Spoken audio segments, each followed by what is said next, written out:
Hi everyone, thanks for joining this episode of Trident Talks, which is part of our Black Hat Spotlight edition. I'm Max Horseman, I'm a principal consultant here at Trident Search, and I'm joined by Wesley Hales, CEO and co-founder of LeakSignal. Great to have you with us, Wesley. Looking forward to Black Hat? Great to be here, Max, and yes, we are very much looking forward to Black Hat. Good man. Well, look, can you briefly introduce LeakSignal for those in the audience that aren't lucky enough to be familiar with you guys? Sure, yeah. So LeakSignal is focused on data in transit classification, and there are many approaches to data at rest classification, but we're the first ones to do in transit as data is moving across environments or services or really internal environments. Okay, wicked. And can you talk to us about the journey so far, as well as what's in store in the future? Yeah. So we started out with LeakSignal. I come from a long background of cybersecurity vendors, mainly at the perimeter, where most of the time, traditionally, cybersecurry has been about, hey, we've got something coming in the front door. Is it good or bad? And that's usually based on signatures. It could be a WAF. There's 25 plus years of embedded technology, embedded cybersecurity products that are just running today that are kind of doing okay, right? But I say that, and we have a new breach roughly once a week, right? I mean, AT&T just got hit, and most of the breaches that are happening are because some kind of lateral movement's going on.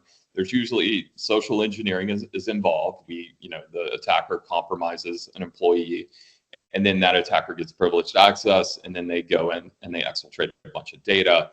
And so LeakSignal is really that is the purpose. That is one of the reasons why we exist, is to sit in front of those services or within those services and monitor the sensitive data that's going out of them. So we classify that data as it's leaving a service. It's incredibly impactful. It does a lot for the customers we have today. We're working with a handful of the top banking and financial services companies that exist in the world. And helping them with specific use cases around data flow and sensitive data that's falling into the wrong spots. So that's a bit about what we're doing, but the journey, we've really started out roughly 2 years ago. I was at F5, and before that, I had been at Shape Security, where I did a lot of different things from a startup standpoint. And so I've been in the bot space, I've been in the WAF space, I've been in the runtime space over the past 10 years. And LeakSignal is really different because we plug in to existing infrastructure, much like an old Nintendo cartridge, if you're familiar.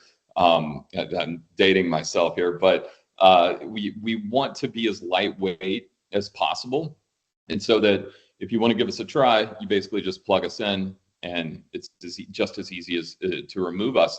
Hopefully that won't happen, but that's kind of the story is to be lightweight and open. We're also open source, and if you compare us to the other vendors that exist that are closed, kind of the hood of the car is welded shut, right? You can't open it and do anything with it. Well, that's another reason why all these breaches are happening. That these vendors have embedded in their software over the past decade, unknowingly, right? Attackers are taking advantage of those existing security products and rooting them and doing malicious things.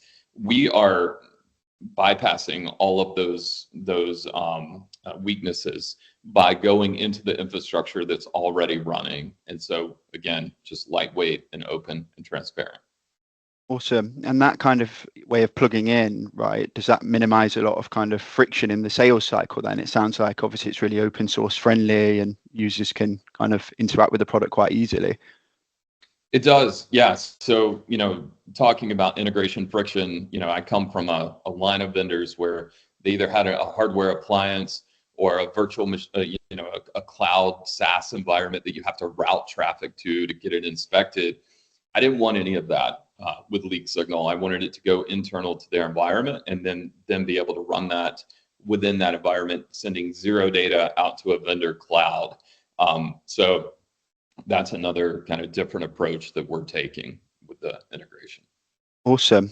And look, obviously, for those that don't know, LeakSignal are one of the 4 finalists in Black Hat's Startup Spotlight competition. I'm sure we'd all love to hear a bit more about that, as well as where people can find you if they're more kind of interested in hearing from you and LeakSignal. Yeah. Black So, Hat, I that is. mean, yeah, right. Yeah. So, one of the reasons I think that we were selected is because we just published a paper with NIST. I mean, I'm guessing, right? I don't know why we were selected. Obviously, we're doing something different, but we published a paper with NIST about our entire approach, right? We're working with the PCI DSS community as well to bring in the approach of in-transit classification into the regulations of those that control all of the credit card processing in the world. So we're making great strides there, right? In bringing something new. It's a new signal to the industry, and I'm very proud of that. And so if you want to hear more about it, we'll be at booth 300 in the Startup City area. We'll also have a talk on Thursday. It's a 20-minute slot, but please come by, meet us at the booth. Happy to discuss more. And yeah, that's basically it. Awesome. Well, look, thanks for joining, Wesley. I really appreciate it, and I'll look forward to seeing you in August, but thanks for coming on board.